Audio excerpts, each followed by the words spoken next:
Hello and welcome to this interview with the Commissioner General of UNRWA, Philippe Lazzarini, who joins me in Munich to talk about the latest developments, Palestine, UNRWA, and the future of the current ceasefire. Thank you so much for making time to speak to the National, Mr. Lazzarini. Thank you for having me. Good evening.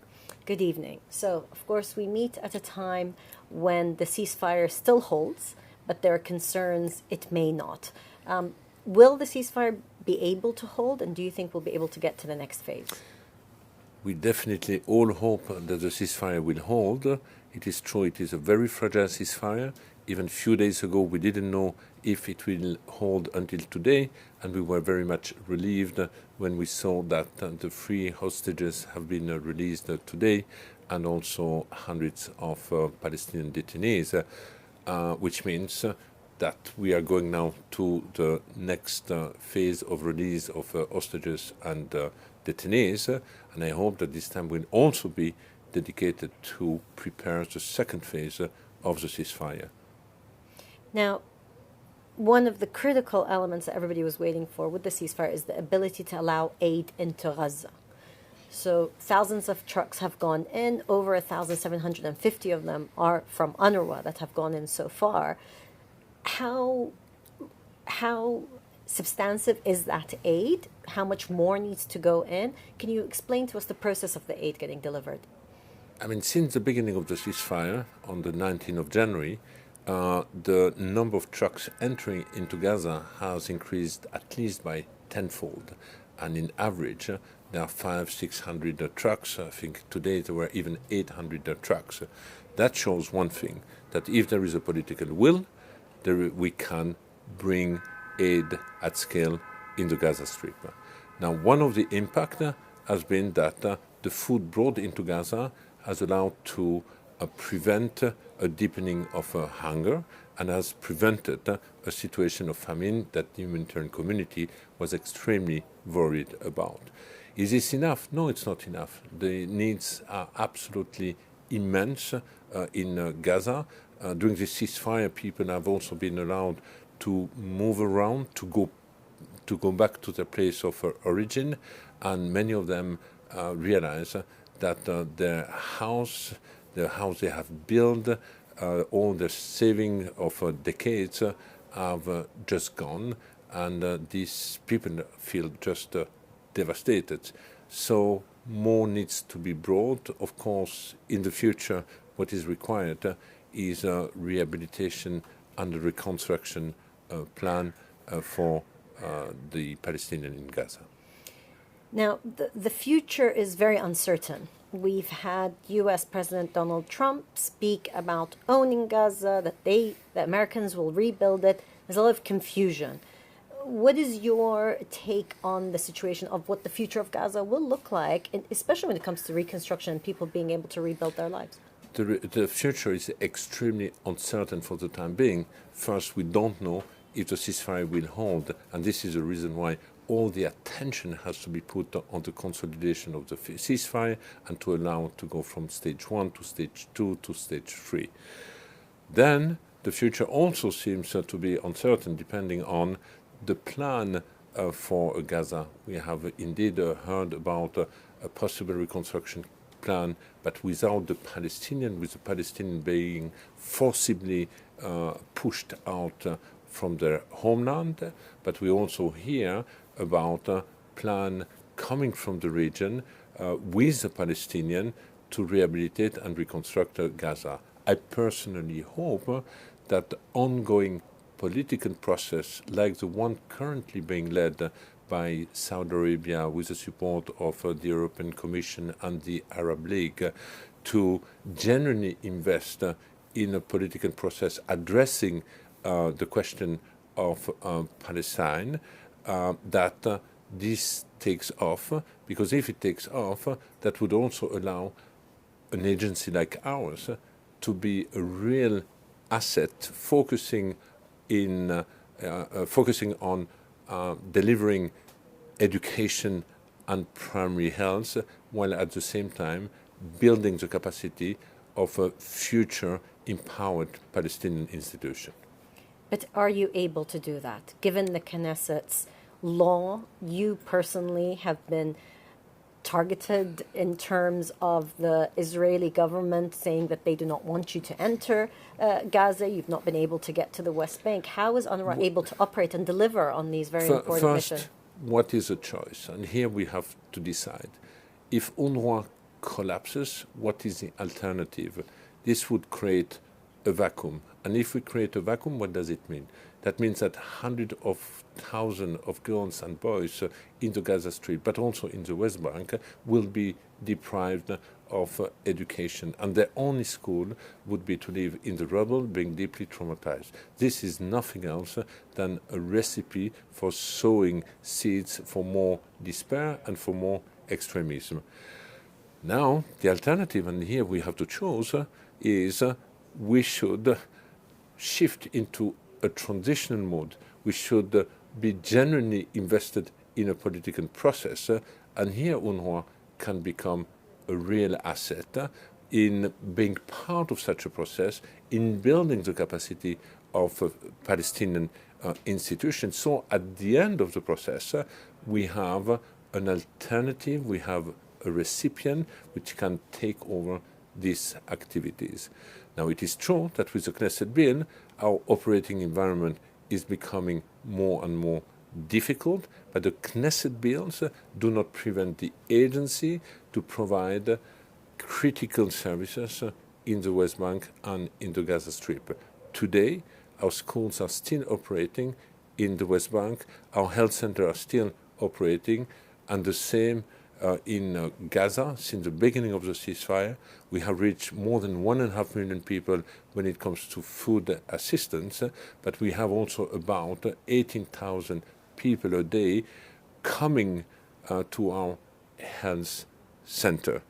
And recently also, just to show how important education is for the Palestinian, the only asset which has never ever been taken away from them, we have registered more than 280,000 girls and boys since the beginning of January of children willing to resume education even in a remote way.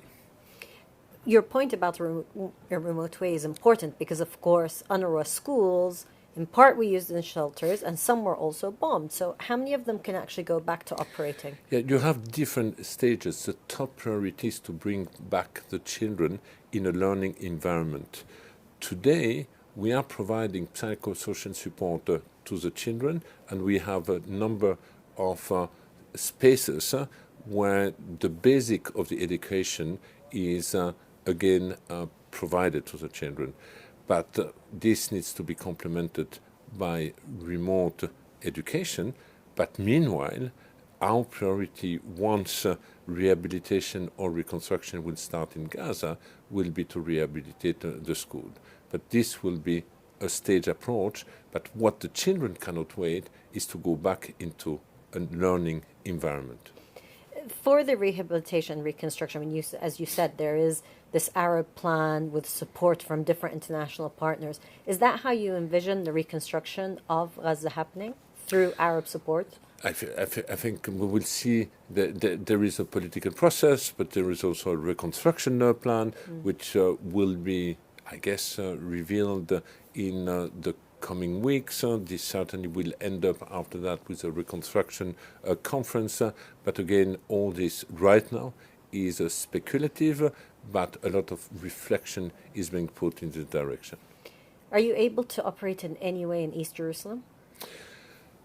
We have no international staff anymore in Jerusalem because the legislation, the Knesset legislation, are twofold. One is to prevent any presence and activities in the sovereign territory of the State of Israel. And as you know, Israel considers occupied East Jerusalem as being part of the sovereign territory of the country.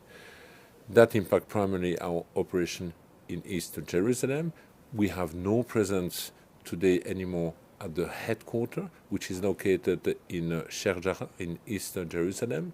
But for the time being, our schools are still providing education to the children. Our health center are still operating. Are you in touch with the Israeli authorities?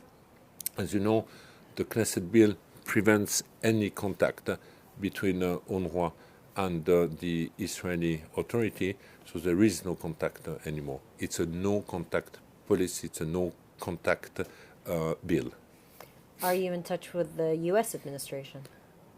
I have reached out to the new incoming U.S. administration, but so far I haven't had any contact yet.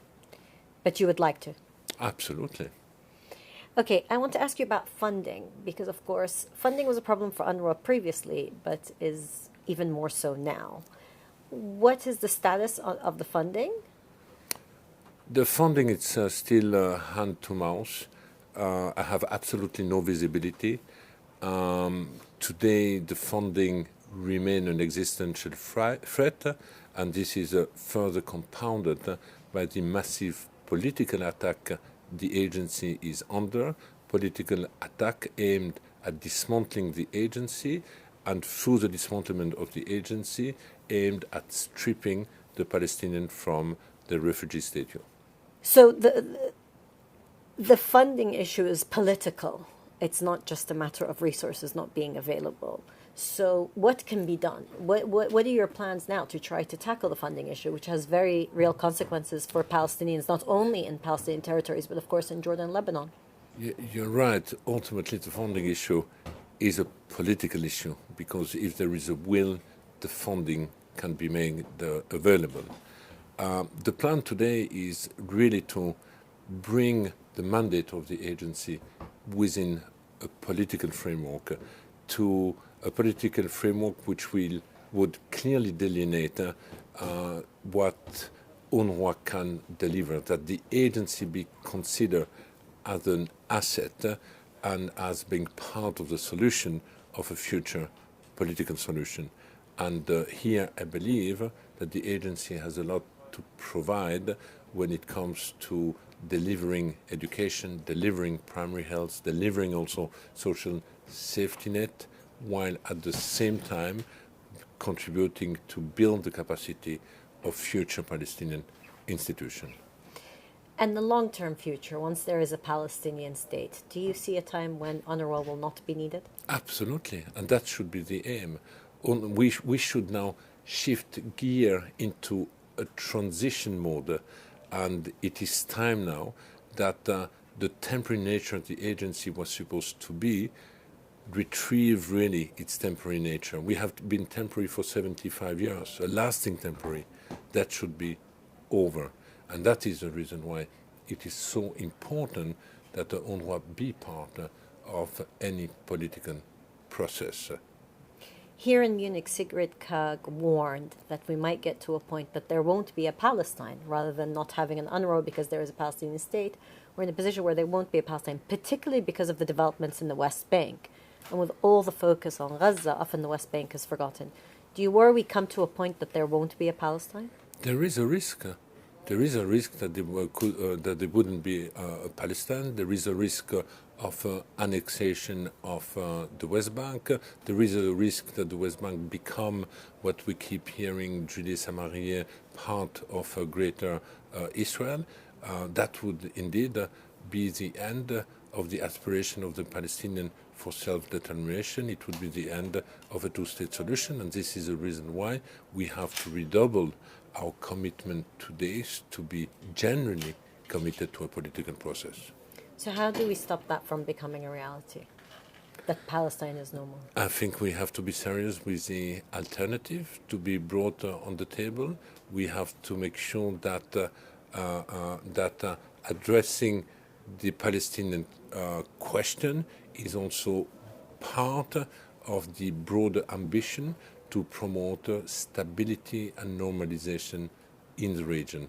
In fact, it's difficult to envisage a lasting normalization and stability without having, at a given point, addressed the Palestinian question. And the concern also is for Jordan and Lebanon, because, of course, there's talk about forced displacement into Jordan, into Egypt, but of course Lebanon can be destabilized as they have a significant Palestinian population. So are you in touch with these actors, and do you think that Jordan and Egypt have made it clear enough that they cannot accept the forced displacement of Palestinians? I think to start with, the international community should not accept a situation of forced displacement which would amount to ethnic cleansing. The Palestinians have the right to live in their home lives. There is no reason that they are pushed outside. So I believe the neighboring country have made the case, but I also do believe that the international community has to stand up to make sure that international law be not so blatantly disregarded again, as we have seen over the last 15 months. Now, clearly such a situation will also cause a shockwave in the neighboring countries that you just mentioned, which all have their domestic challenges and their own fragilities. And I'm not sure that this is a recipe to promote better stability in the region. Thank you very much for your time, Mr. Lazzarini. Thank you.